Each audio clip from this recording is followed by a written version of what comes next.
Hi everyone, welcome to my channel. In this video, we are going to learn about the Pascal's triangle. How does it relate to binomial expansion and different kinds of patterns that you can find within the triangle. So, what is this Pascal's triangle? It is a set of numbers arranged in a triangle that contains an amazing number of patterns within it. And what's so special about it? Let me show you what's so special about it. So you start with a 1 and you imagine two zeros beside it, okay? Imagine.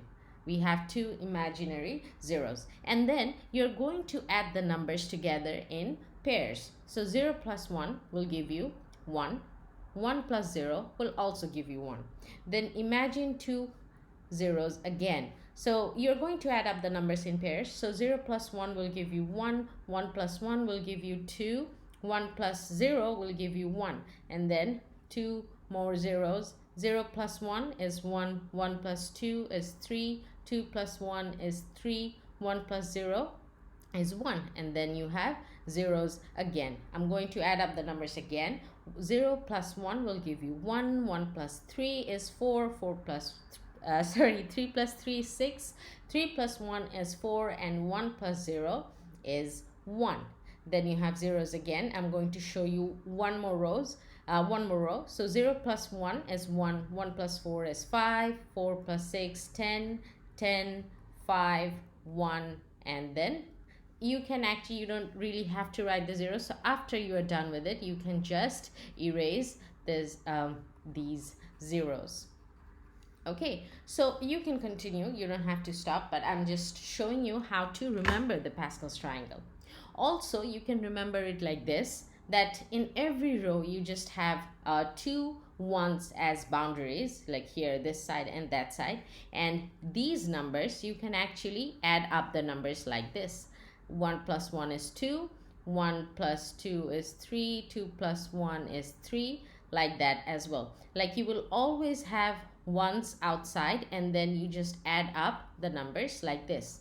However you want to remember, that's fine. As long as you can write the rows by yourself, fine by me. Okay, so this is how you can find the numbers in a triangle. Now, what is so special about these numbers?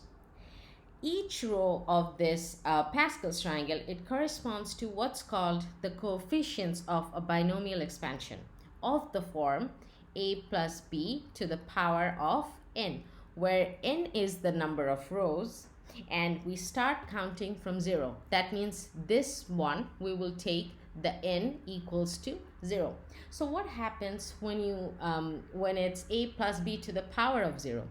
We know that anything to the power of 0 is 1, so this will just give us 1. This equals to 1. Now for this, we will say the row is 1. That means it's going to be a plus b to the power of 1. And this will give me just a plus b. Now, what about the coefficient of a? You don't have anything beside a, so that means you just have 1, which is the same thing as this number. Same goes for b. You don't have anything. That means you just need to imagine you have 1. You really don't write 1 when you have 1. This equals to this.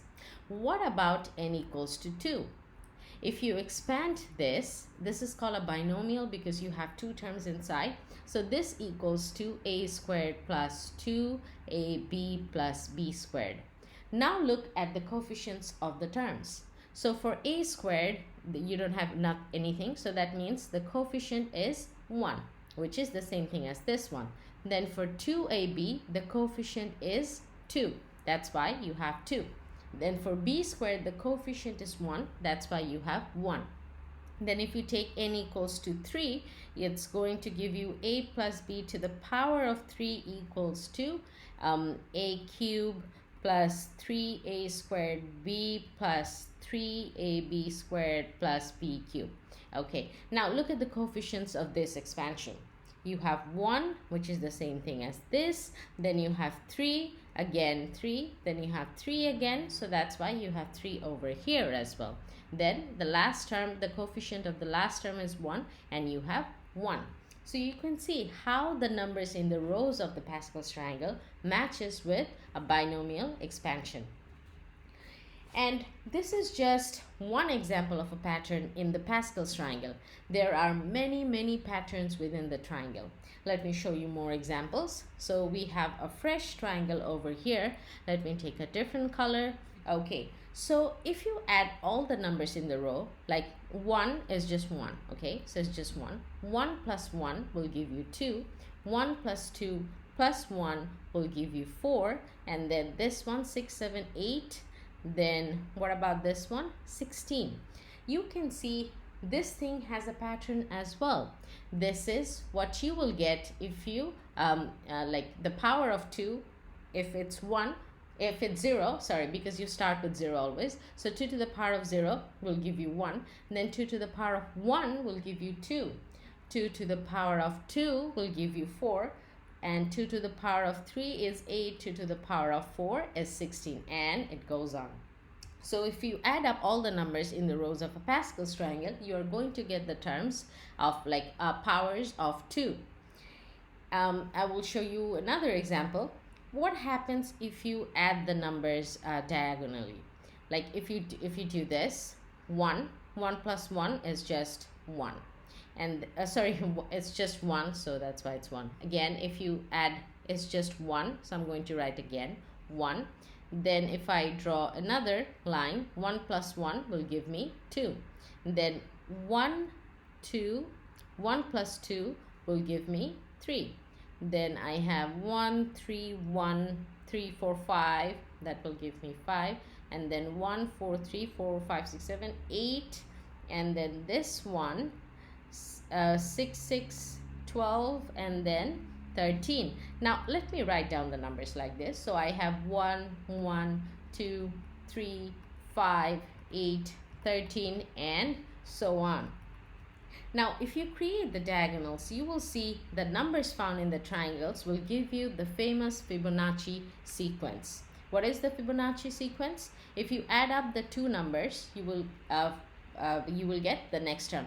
For example, 1 plus 1 will give you 2. 2 plus 1 will give you 3. 3 plus 2 will give you 5. 5 plus 3, 8. 8 plus 5 equals to 13, and so on. Amazing, isn't it? These are just few examples of the patterns that you can find in the Pascal's triangle. In the next video, we will practice binomial expansion with the help of Pascal's triangle. So this will be all for today. Thank you for watching. If you like my videos, then don't forget to subscribe. See you next time. Thank you.